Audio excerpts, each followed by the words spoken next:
Hello guys, kumusta? May bago to AstraZeneca. Translate to English, a road to...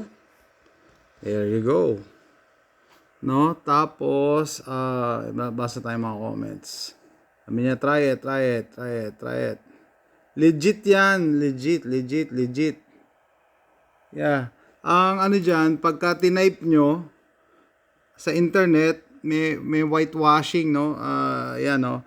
No, AstraZeneca doesn't mean a road to death in Latin. Todo din na yun. Misleading daw. Misleading yung meaning ng AstraZeneca. A road to death. Meaning, lost in translation daw, no? Lost in translation. So, talagang pinagtatakpan. Pero, I did it myself. Ayan, tinype ko.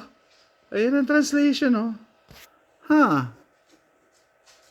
A road to death. Parehas. AstraZeneca. Ba't dinay A road to death. AstraZeneca. A road to death. Wow, bago to Bago. Yan ang bumugad sa akin. Todo deny ang internet.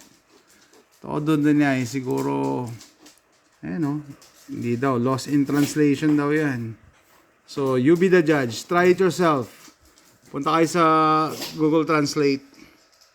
Tapos, i-type nyo to. Ayan, Wow. Todo deny sila, Kita nyo naman. AstraZeneca. A road to death. Wow. Talaga lang, Tapos sasabihin nila, hindi daw. Mislead.